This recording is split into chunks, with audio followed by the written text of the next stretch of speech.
¿Has observado alguna vez la hermosura y la complejidad de un animal, un pájaro o un pez? ¿Te has preguntado, ¿aparecieron estos mediante un proceso evolutivo?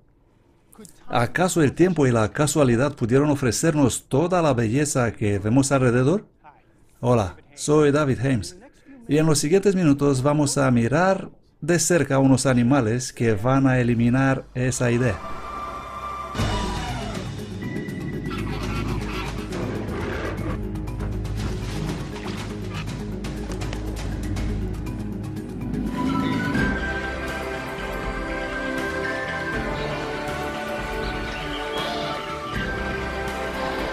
Criaturas increíbles que desafían la evolución.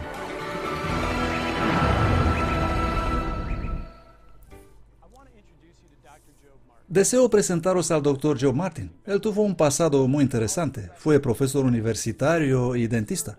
Trabajó con el equipo de dentistas de la flota presidencial Air Force One del presidente Johnson.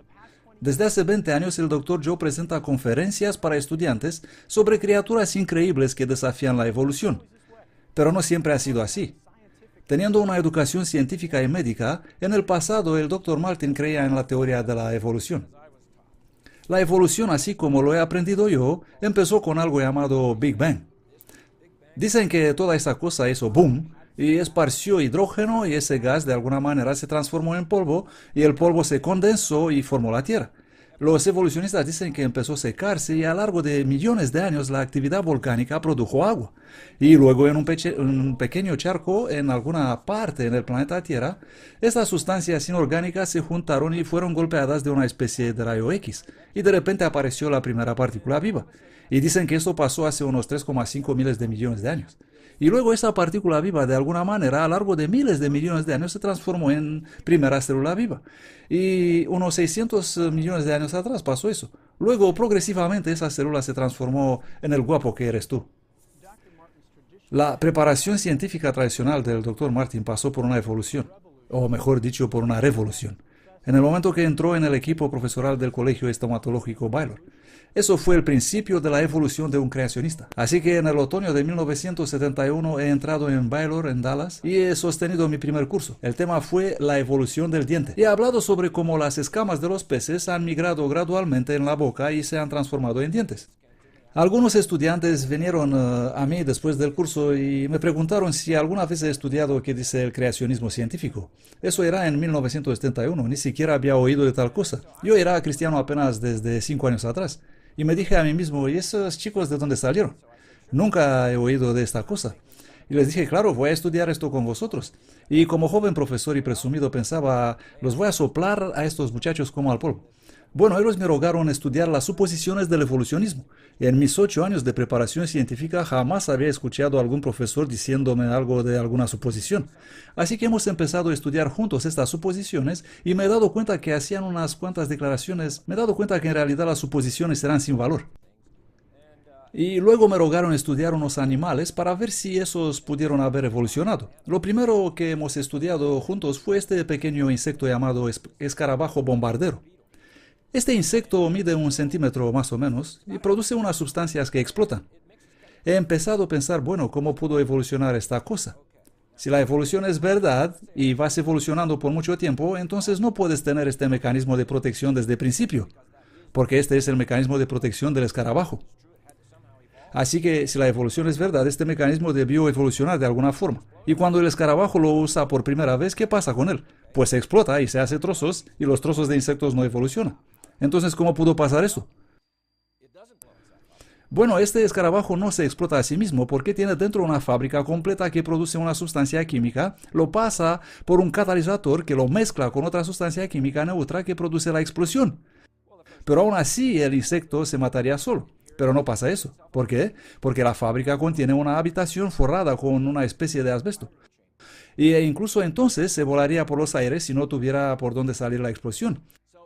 Así que tiene una cola con 2 tubos que puede orientar como quiera, arriba, abajo, hacia el frente. Digamos que viene una araña de un lado y que no tiene tiempo de darse la vuelta para disparar. Entonces simplemente vuelve el cañón y dispara. Cuando escuchas la explosión disparada por ese pequeño insecto, solo se oye un boom. Pero los científicos analizaron la explosión a cámara lenta y resultó ser una ráfaga de 1000 pequeñas explosiones consecutivas, que son tan rápidas que solamente se escucha un solo boom. ¿Y piensas a qué se debe eso? Bueno, esa fue una cosa curiosa por los investigadores de la Universidad Cornell y otros. Ellos descubrieron que si hubiera sido solo una gran explosión, cuando el insecto dispara a la araña, haría que el escarabajo se volara a sí mismo como un motor de reacción. Pero siendo una explosión secuencial, le daba la posibilidad de mantenerse estable. ¿Cómo explica la evolución una explosión secuencial? Este pequeñito insecto destruye por completo la teoría de la evolución. Es imposible que un proceso lento y gradual produzca este escarabajo. E incluso las nuevas teorías de la evolución, como el equilibrio puntual, que dice que la evolución ocurrió muy rápido, no pueden explicar la existencia de este bichito. Empecé a pensar cómo pudo evolucionar este escarabajo. Él necesitó todos esos componentes, todo debió estar presente, o el animalito no hubiera existido. Y mi estómago empezó a volcarse. Por ser realmente sincero, mi esposa os puede confirmar que durante 5 años empecé a tener calambres en el estómago. Me agobió una lucha de 5 años para pasar de la mentalidad evolucionista a admitir que este animalito, insectito o bichito fue creado entero completamente así como está hoy, porque eso contradecía todo lo que yo había aprendido. ¿Sabías que el más fuerte animal del mundo es el escarabajo? De hecho, en un solo test, un escarabajo rinoceronte llevó en su espalda un peso de 850 veces mayor que el suyo. Sería como si yo intentaría llevar 58 toneladas. Pues no lo creo. Vamos a mirar un poco el animal más alto del mundo. La jirafa macho mide unos 5,4 metros en altura. Para bombear la sangre en contra de la gravitación, en este largo y delgado cuello, la jirafa necesita una bomba muy fuerte. Y ese es el corazón. El corazón de un macho llega hasta 80 centímetros. Una gran y fuerte bomba. Él vive por ahí tranquilo, todo bonito y calmo, pero de repente esa criatura de 5,5 metros piensa, necesito beber agua. Así que se inclina para beber, pero ahora tenemos un problema. Porque ahora esa poderosa bomba, en vez de bombear en contra de la gravitación, bombea con la gravitación. Así que el corazón se contracta fuertemente, la sangre es disparada a través del largo cuello, golpea el cerebro y lo revienta. Así que acaba de volarse el cerebro, muere y ahora está pensando por sí mismo. Necesito evolucionar un poquito para poder cuidar de mis problemas. Cada vez que bebo agua, me revienta el cerebro. Bueno, ya sabemos que las criaturas muertas no evolucionan. Pero no se le revienta el cerebro porque a medida que se inclina, en su arteria existen unas pequeñas válvulas que se cierran. Sin embargo, el último chorro de sangre pasa de última válvula y eso es suficiente para reventarle unos cuantos vasos sanguíneos en el cerebro, pero la sangre no llega al cerebro. El último chorro llega debajo del cerebro en algo parecido con una esponja. Y esa esponja simplemente se llena despacito y de este modo no le explota el cerebro. Se bebe el agua tranquila y de repente ve una cebra corriendo por este lado, pero no le hace caso, pero de otra parte aparece un león. ¡Oh, el león me quiere comer! Tengo que desaparecer de aquí. Bueno, ¿cómo sabe hacer la diferencia? Los evolucionistas no pueden explicar esto, pero el león viene y quiere comer la jirafa. Por lo tanto, la jirafa se levanta, hace 5 pasos y se desmaya. El cerebro no tiene suficiente oxígeno. Y ahí está desmayada y el león se la come. Y otra vez piensa, tengo que evolucionar. Cada vez que levanto la cabeza me desmayo. Por supuesto que no pasa eso. ¿Por qué? Porque Dios lo hizo de tal modo que cuando empieza a levantarse la cabeza, esas válvulas se abren, la esponja de debajo del cerebro se vacía despacito, ofreciendo al cerebro una última porción de sangre oxigenado. Las válvulas de las venas se cierran a medida que la cabeza se levanta y el animal corre y todo está bien. La presión de sangre está bien y el animal se siente perfecto. Bueno, ¿cómo ha evolucionado todo esto? La jirafa necesita que todos estos mecanismos sean presentes al mismo tiempo y desde el principio, si no muere. Por eso creo que la jirafa es otro ejemplo de un proyectante. Se necesita un diseñador para hacerla como está hecha. La más alta jirafa conocida se llamaba George y habitaba en el zoo de Chester en Inglaterra. George medía 6 metros a las alturas de los cuernos. Ahora hablaremos de un pájaro bastante común, pero examinado atentamente resulta increíble. El pájaro carpintero es un pajarito muy especial. Su pico es como de fuerza industrial. Es más fuerte que de otros pájaros. El pájaro carpintero tiene pies especiales. La mayoría de los pájaros tiene 3 dedos delante y uno atrás. Este tiene 2 delante y 2 atrás. Por eso él puede trepar verticalmente con cabeza para abajo o para arriba o en lateral o hacia donde quiera. Las plumas de su cola son especiales, distintas de los demás pájaros. Son más resistentes, esponjosas y fuertes y rígidas, porque así es como trepa y como se mantiene en el árbol, con sus pies y con la cola y golpea el tronco. Ahora puedes pensar que el pájaro carpintero va cada noche a casa y le dice a su señora: oh, tengo un dolor de cabeza tremendo, todo el día me he dado con la cabeza de los árboles. Pero no lo hace, ¿por qué? Porque Dios lo creó con un equipamiento especial. Por ejemplo, entre pico y cráneo existe un trozo de cartílago que absorbe los choques. Comparada con su peso corporal, la cabeza es la más gruesa entre todos los animales. De hecho, los neurocirujanos estudian el cerebro del pájaro carpintero para poder ayudar a los que sufren traumas en accidentes. El pájaro carpintero, con su fuerte cabeza y su amortiguador de choques y su fuerte pico, y con sus plumas de la cola y sus pies, está completamente equipado. Solo necesita una cosa más. Una vez hecho el agujero, él debe sacar ese bicho de ahí. Esa es su comida. ¿Y cómo lo hace? Bueno, mientras que la lengua de la mayoría de los pájaros llega solo hasta el fin del pico, la del pájaro carpintero puede salir 25 centímetros. ¿Por qué? Porque si hace el agujero, él va a encontrar la galería del insecto, meterá su lengua por el túnel y sacará el bicho fuera. Ahora puedes decir: ¿acaso yo podía meter mi lengua en un agujero y sacar un bicho de ahí? Claro que no. Pero ¿cómo lo hace este pájaro?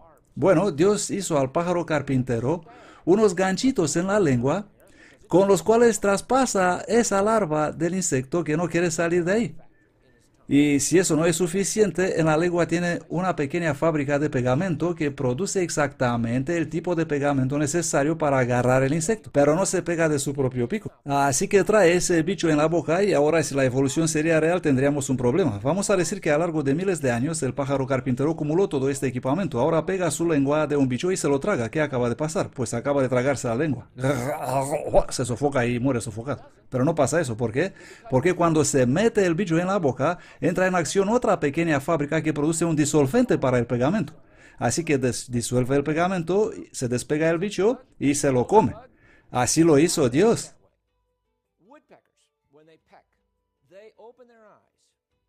Cuando los pájaros carpinteros golpean, abren los ojos entre cada golpe. Toman el blanco, cierran los ojos y golpean el tronco. Todo lo que escuchas es trrr, trrr. Entre cada golpe abre los ojos, fija el blanco y golpea. ¿Por qué? Antes se creía que para que no le entre serrín en los ojos. Pero ahora los científicos han medido la fuerza del impacto entre la cabeza y el tronco, que es tan grande que si no cerraría los ojos, estos volarían.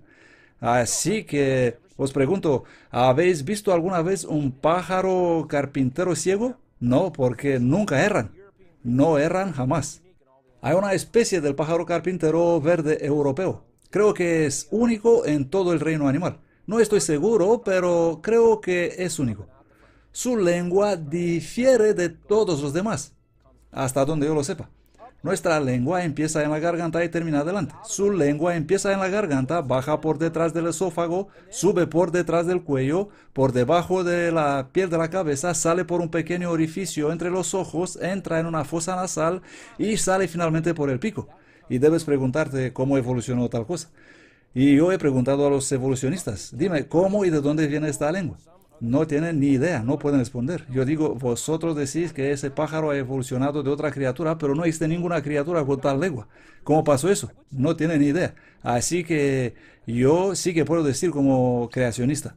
Puedo decir que Dios hizo el pájaro carpintero y lo hizo para provocar la comunidad evolucionista, para que cuando estudien este pajarito puedan saber que absolutamente no pudo evolucionar.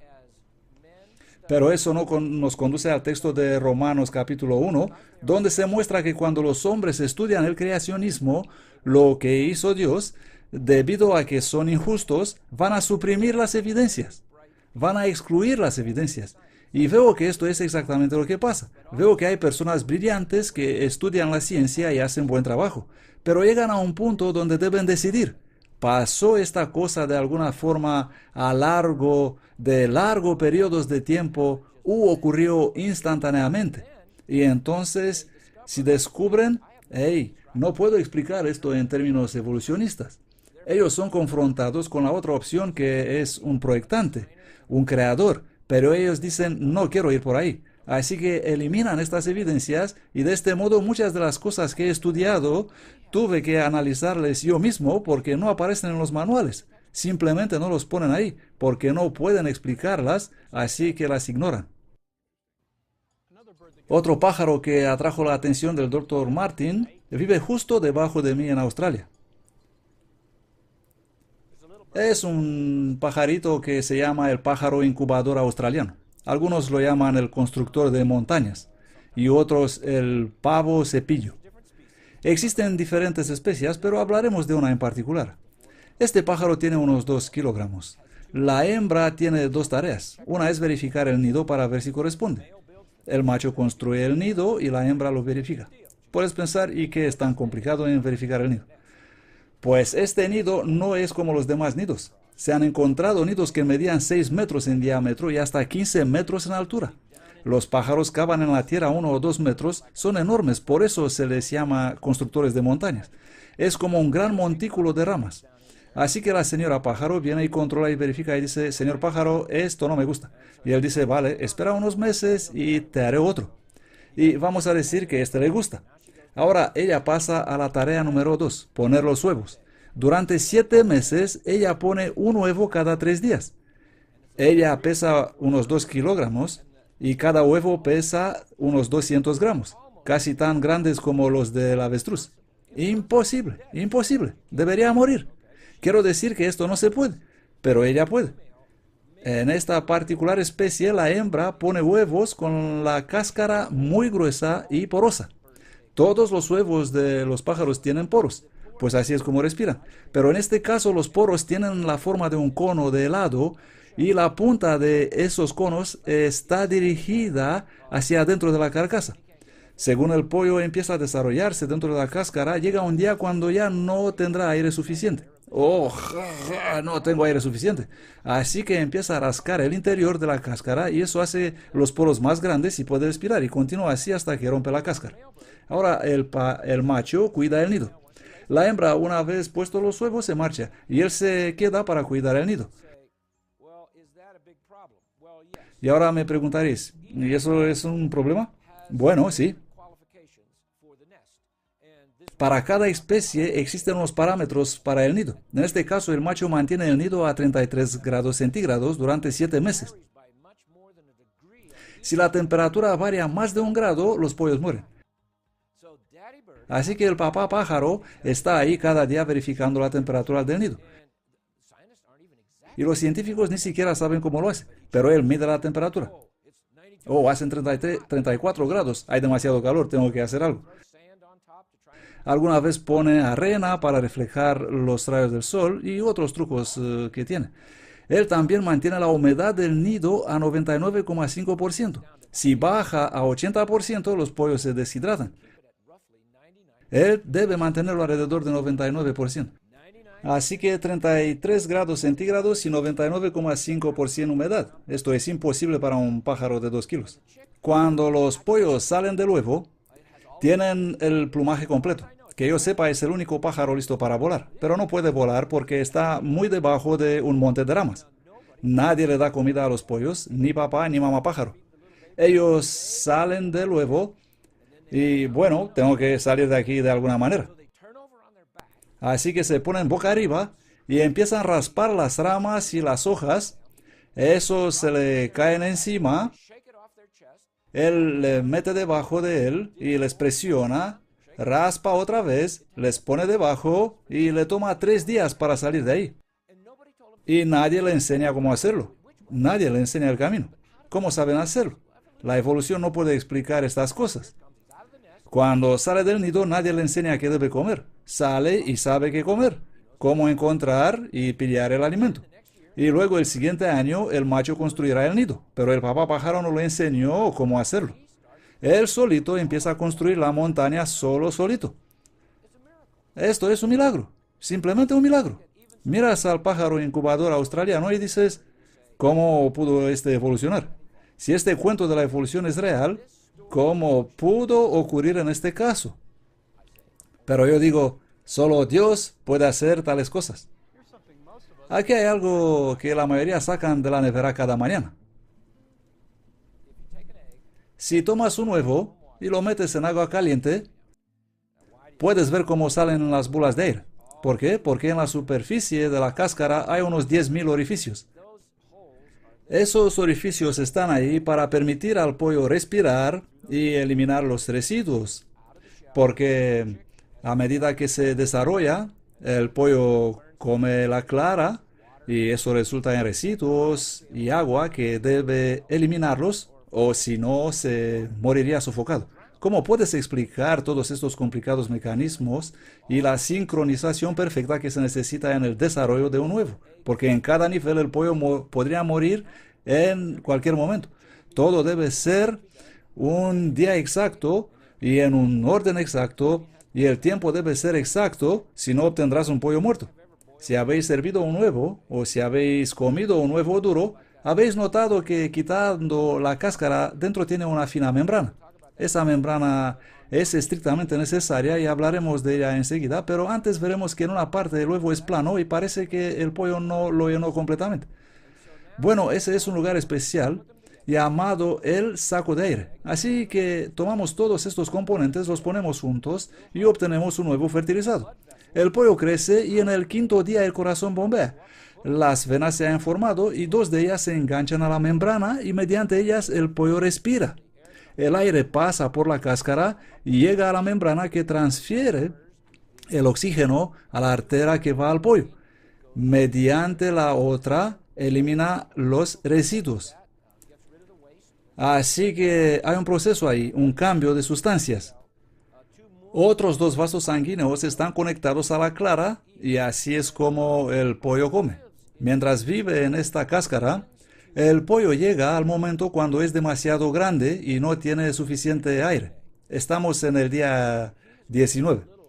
Durante este tiempo, en el pico le ha crecido un pequeño diente llamado el diente de huevo.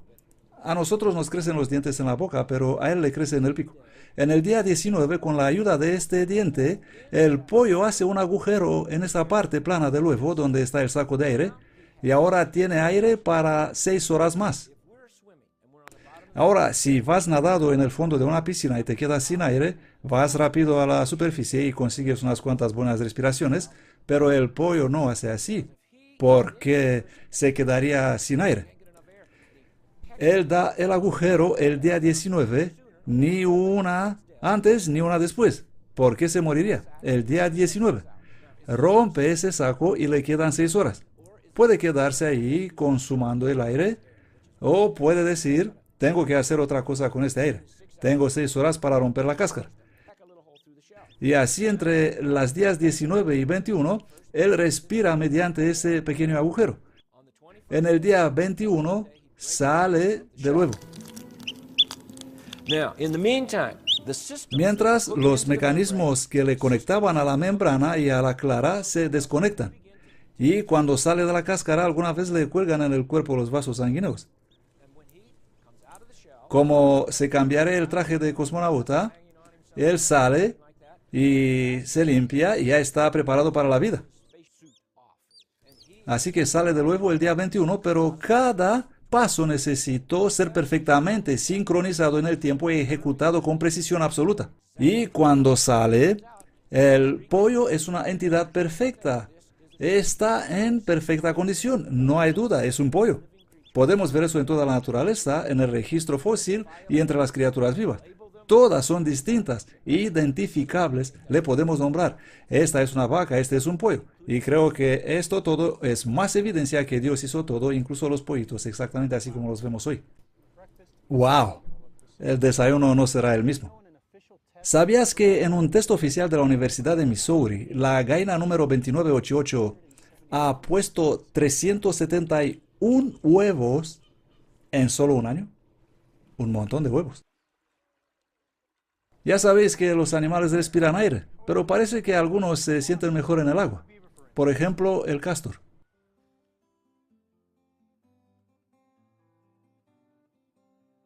El castor es un ingeniero formidable. Construye represas con la habilidad de un ingeniero. De hecho, los ingenieros estudian las represas de los castores para entender cómo hacerlos más durables y aprender cómo canalizar las aguas. Parece que los castores saben todo. Así que los ingenieros van a la escuela para aprender de los castores. Es igual como los neurocirujanos estudian el pájaro carpintero. Dios nos ha dado ejemplo en su creación de cómo debemos hacer las cosas bien. Bien, el castor se construye la casa que habitualmente tiene unas cuantas entradas subacuáticas y lo hace de tal modo que los gases inservibles puedan salir y el oxígeno entrar, y lo hace mantenerse seca debajo del agua. Así que puede criar a sus pequeñitos y tener un lugar bonito, seco y limpio donde vivir. Él va a almacenar comida en el fondo del río y esto significa que entrará a menudo en el agua. Bueno, en el invierno, ahí donde viven la mayoría de los castores, hace mucho frío. ¿Cuidó Dios este aspecto? Claro que sí. El castor tiene los párpados transparentes como unas gafas y puede mirar a través de ellos sin que se le entre la miseria en los ojos. Tiene fosas nasales que se cierran para no entrar el agua, tiene orejas que se cierran, tiene unas cosas especiales que a mí me gustan.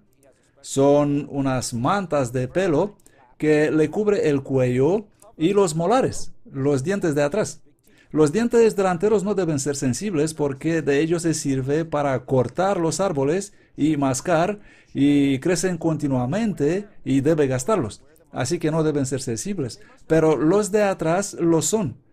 Así que Dios le hizo unas mantitas para protegerlos del agua helado. Luego, es la manera de nadar de los castores. Ellos pueden arrastrar una rama y llegar exactamente donde quieren, incluso en los fuertes corrientes de agua. Pueden compensar la pérdida por la velocidad del agua y corregir el rumbo. Por lo tanto, hacen cálculos matemáticos. Se dan cuenta cuándo debe girar, qué ángulo debe tener su cola para compensar la fuerza del corriente y cada vez llega justo donde quiere. No creo que la evolución tiene una explicación por eso, pero creo que mi Dios lo tiene. Otro animal es el ornitorrinco, un animal fascinante. Es parecido al castor ya que pasa mucho tiempo en el agua, tiene los dedos unidos por una membrana, hace huevos, cosa extraña para un mamífero, pero de todo modo es fascinante su manera de encontrarse el alimento. El ornitorrinco come una especie de langostino que encuentra debajo del agua. Cuando entra en el agua, a diferencia del castor que tiene los párpados transparentes, el ornitorrinco cierra sus ojos, tiene válvulas que cierran su nariz, así que no ve y no huele nada. ¿Y cómo encuentra su langostino? Pues posee un mecanismo que detecta los impulsos eléctricos de la cola de los crustáceos entre el músculo y el nervio. Cuando el nervio envía un impulso al músculo, hace un minúsculo impulso eléctrico, el ornitorrinco lo detecta y eso lo conduce hacia la comida. Se hizo un experimento en una piscina donde se pusieron crustáceos muertos y baterías eléctricas, y los ornitorrincos iban a por las baterías por detectar el corriente. Así que encuentra su alimento leyendo los impulsos eléctricos. Esto es un milagro, absolutamente. No sé vosotros, pero yo no soy un aficionado de las arañas. Solo piensa en eso. ¿Cómo puede ser algo tan asqueroso? Increíble.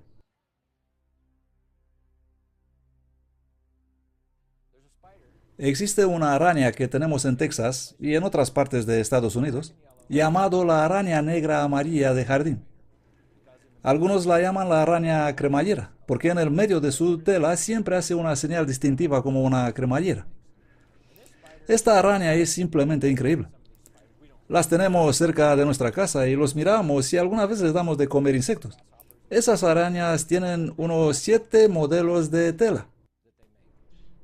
Ellos producen cierto tipo de hilos que no son pegajosos. Los usan para correr sobre ellos a por los insectos. Producen otro tipo de hilos pegajosos que pillan los insectos. Esas telas no son pequeñas. La tela de una hembra mide hasta 60 centímetros. Ella mide unos 5 o 6 centímetros. Y hacen cosas interesantes. Si te acercas a ellos mientras están tranquilos en su tela, alguna vez harán la red saltar como un trampolín. Una advertencia, vete de aquí, no te quiero tan cerca de mí. Cuando pillan un insecto, empiezan a tirarle trozos de tela y envolverlo y escupan trozos, no hilos, sino trozos de tela. Y creo que es fascinante el modo como controlan esta actividad.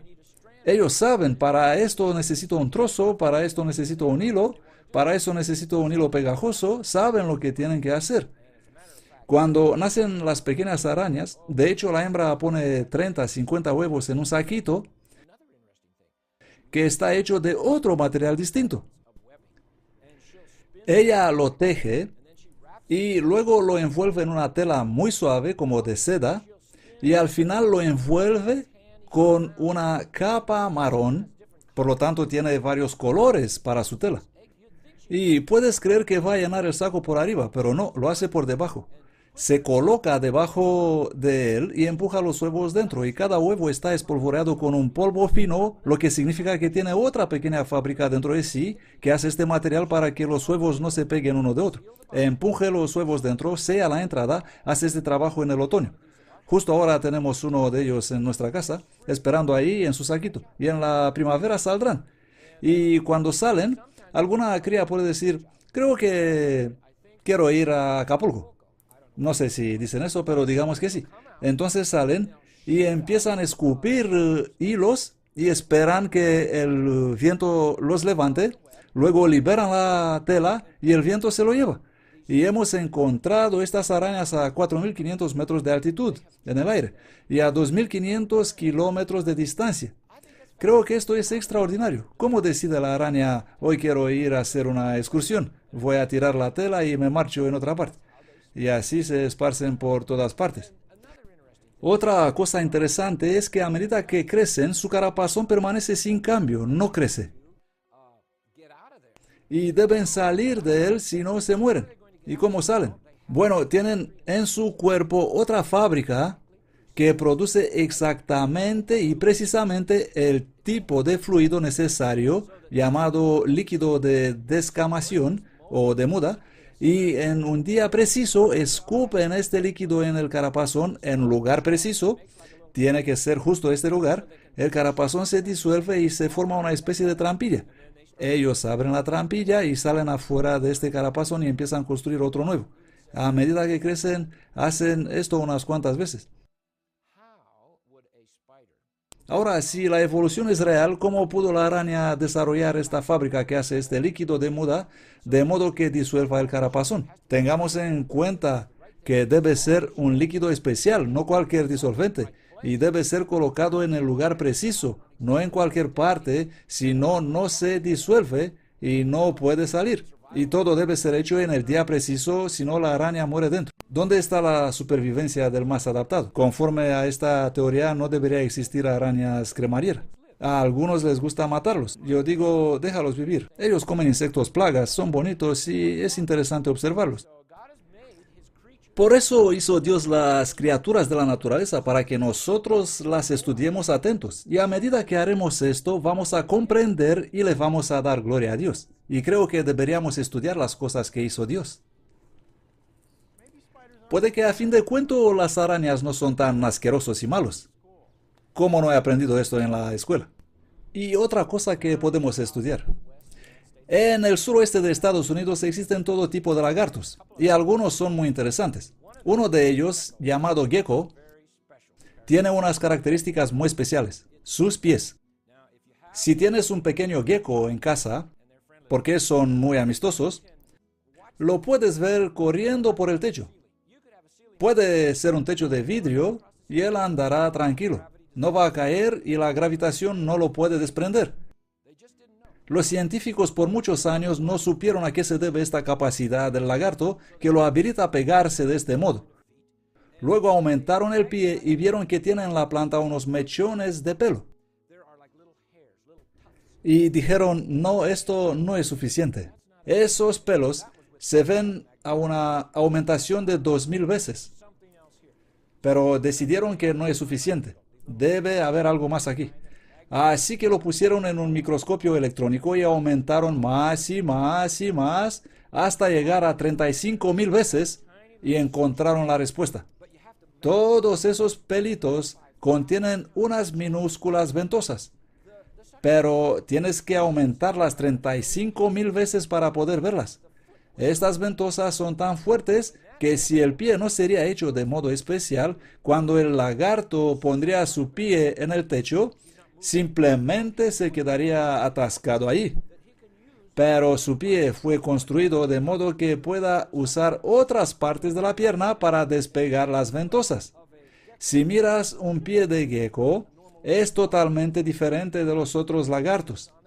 La mayoría tienen dedos con garras largas, pero el gecko tiene como unas almohadillas redondeadas en los pies y puede usar las ventosas delanteras para despegar a las traseras, o puede usar las ventosas de un lado para despegar las ventosas del otro lado. Y lo hace naturalmente y así anda. ¿Cómo puede un lagartijo evolucionar unos pies con ventosas que debes aumentar 35,000 veces para poder verlas? ¿Cómo evolucionó eso? ¿Y por qué fue necesario evolucionar de este modo? ¿Y por qué tener precisamente un pie que necesite exactamente ese tipo de ventosas? Todo esto debió estar ahí desde el principio. Luego tenemos otro lagarto llamado chuguala. Y este lagarto tiene 3 características que lo hacen especial. Una es que en la espalda tiene como un manto de cuero. Y este manto cambia de color. Por la mañana es oscuro y eso significa que absorberá más luz solar, porque es un animal de sangre fría y necesita calentar su sangre para poder correr de sus enemigos. Así que lo calienta. Pero al mediodía, cuando en el desierto calienta el sol, el manto se vuelve a un color beige y refleja el sol y de este modo no se le hierve la sangre. Tiene también un mecanismo de defensa. Digamos que un coyote quiere comerlo y... sí, los coyotes quieren comerlos. El lagarto corre en una grieta de la roca y se hincha como un pez balón. Ahora está tan atascado ahí dentro que no hay manera de sacarlo de ahí. Esa es su defensa. Pero lo que me gusta a este lagarto es su mecanismo de desalinización. Esto significa que tiene demasiada sal en la sangre. ¿Por qué? Porque vive en el desierto donde no existe agua y por lo tanto no tiene nada que beber. Así que a medida que come plantas e insectos, la sal empieza a acumularse.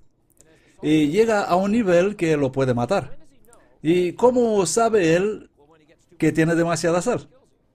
Cuando hay demasiada sal, ¿qué pasa con el lagarto? Muere. Por lo tanto, la supervivencia del más adaptado ha desaparecido, no es adaptado. Pero no sucede esto. ¿Por qué? Porque Dios le hizo en la nariz una pequeña fábrica de desalinización. Una pequeña factoría cual a medida que la sal se acumula en la sangre, el lagarto dice, creo que necesito eliminar la sal de mi sangre, así que la voy a pasar por esta fábrica. Y desvía la sangre y lo hace pasar por la minúscula fábrica y así elimina la sal. De vez en cuando el lagarto chuguala estornuda pequeños cristales de sal pura. Podéis coger un chuguala y ponerlo en la mesa cuando comáis y decirle, ok pequeño, necesitamos un poco de sal aquí. Se obtiene sal de las más puras del estornudar de este lagarto. Creo que esto es increíble. Este lagarto es otra de las maravillosas criaturas que hizo nuestro Señor. ¿Cuál es la criatura más compleja? Debe que tú y yo. ¿Y cómo hemos llegado a hacerlo? ¿Somos primos lejanos de los monos? ¿O hemos sido proyectados por un creador? Y si es así, ¿es el registro bíblico sobre la creación correcto? Si observamos el relato del libro de Génesis sobre la creación del hombre por Dios, escribe que Él hizo al hombre y lo hizo completamente maduro. Encontramos a Adán como un hombre maduro, completo. Luego dice que cogió una costilla e hizo a Eva. Algunos cristianos dicen, puedo tener la evolución y la creación juntas. Bueno, ahora tenemos un problema. ¿Existen evolucionistas que creen que las mujeres han evolucionado de una costilla? Claro que no. Pero eso es lo que dice la Biblia. Dice que Dios tomó una costilla de Adán y de ella hizo a Eva. Ahora, cuando Adán despierta de la anestesia y ve a Eva, ella es una mujer madura. Tiene la edad de 2 segundos, pero es una mujer adulta. Si creemos el relato bíblico, tenemos que creer que Dios creó seres completamente maduros, entre las cuales al hombre. Podría añadir, ¿puede nuestro Creador hacer esta cosa? La Biblia nos dice en varios textos que Jesús es el Creador, como en Colosenses 1, Hebreos 1 y Juan 1. Por lo tanto, Jesús es el Creador. Él creó al hombre completamente maduro, a la mujer completamente madura, a los árboles completamente maduros, con melocotones maduros. Eva quería comer. Oh, Adán, ¿cuánto dura hasta madurar un melocotón como este? Bueno, 3 días, querida. Oh, no puede ser. Sí, Dios hizo los árboles con sus frutos hace 3 días. Si creemos el relato de la creación, así como aparece en Génesis, tenemos que creer eso. Ahora, ¿tenía Jesús, el Creador, la capacidad de hacer tal cosa? Bueno, ¿cuáles son sus milagros? Su primer milagro transforma el agua en vino, en Juan capítulo 2. Dice que usó 6 tinajas de agua y cuando el maestro Sala gustó ese agua, dijo, este es el mejor vino.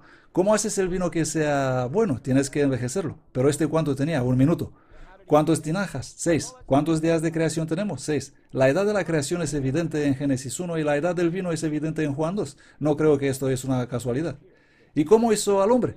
Vamos a observar nuestra oreja. Lo primero que piensas mirando la oreja humana es, qué extraño, tenemos estas cosas aquí. Luego miras los animales, todos tienen orejas. De hecho, no todos, hay muchos que oyen sin orejas, pero nosotros las tenemos. Ahora, el tímpano humano es un milagro. Se mueve en un recorrido tan corto que no se puede medir. Algunos científicos dicen que la amplitud del movimiento del tímpano es parecido con la centésima parte del diámetro de una molécula de hidrógeno, que es de las más pequeñas moléculas. Así que ese minúsculo movimiento es infinitesimal y puede hacer la diferencia entre una trompeta, un tambor, tu madre que te dice hacerte la cama, tu papá que te dice que esta noche no puedes coger el coche porque la última vez no lo trajiste a tiempo. Y ese ínfimo movimiento puede diferenciar entre todos estos distintos sonidos. Y luego va directamente al cerebro y nuestro cerebro nos dice, ahora habla mamá, ahora habla papá, esta es una orquesta sinfónica. Y podemos escuchar música y oír al mismo tiempo a alguien diciendo te amo, cosa que todos queremos escuchar. ¿Cómo? Solamente con un movimiento más pequeño que una molécula de hidrógeno. Esto es un milagro, un milagro. Y todo esto justo aquí dentro de nuestra cabeza. Y el ojo, la misma cosa. Quiero decir, los científicos no fueron capaces de duplicar lo que puede hacer nuestro ojo. No pueden hacer una lente en una cámara foto, y me imagino que a los fotógrafos les gustaría una lente como esa, que vea bien a distancia y que vea bien desde cerca. Hablando de un ojo sano, no uno que necesita gafas. El ojo vibra constantemente. Algo así, pero las imágenes que vemos no tiemblan, son estables. ¿Y cómo es eso? Bueno, se trata de cómo concibió Dios el ojo, con varios tipos de músculos y la manera de conectarse con el nervio óptico y el cerebro. En realidad, las imágenes que vemos son al reverso. Se hicieron experimentos con gafas que vuelcan las imágenes y en 2 semanas las personas con este tipo de gafas pueden conducir coches, porque su cerebro puede compensar todo este cambio. Pensando un poco en cómo funciona el cuerpo humano, cómo pudo evolucionar tal cosa. Ahora, si pensamos en esto, cuando miramos estas criaturas y empezamos a pensar, ¿cómo es posible esto? ¿Es este el resultado de un proceso impersonal, ocasional y casual?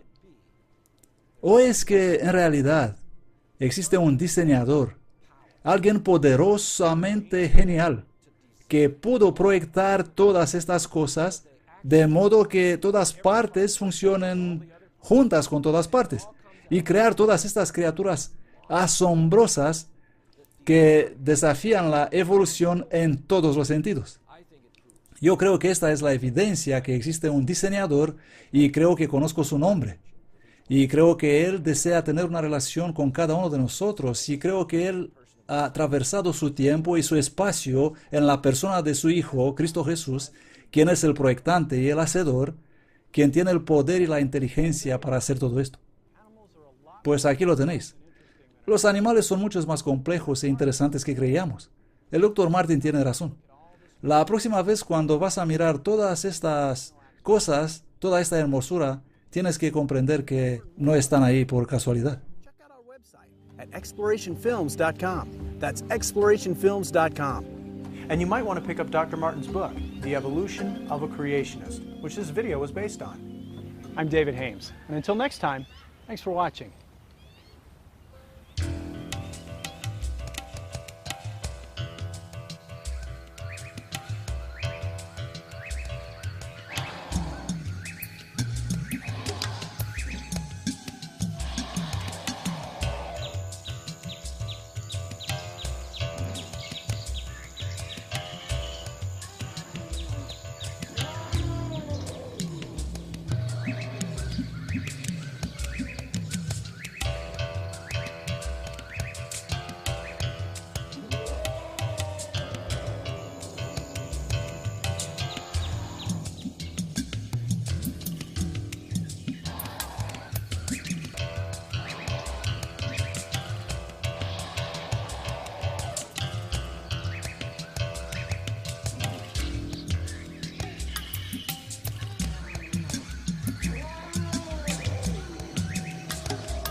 If you want to learn more about these incredible creatures, or you'd like to get a copy of this or other videos in the Incredible Creatures series, call 800-964-0439 or check out our website at explorationfilms.com. That's explorationfilms.com. You can also check out our other resources that we have available. To invite Dr. Martin to speak to your group or organization, call 972-771-0568 or on the web at www.biblicaldiscipleship.org.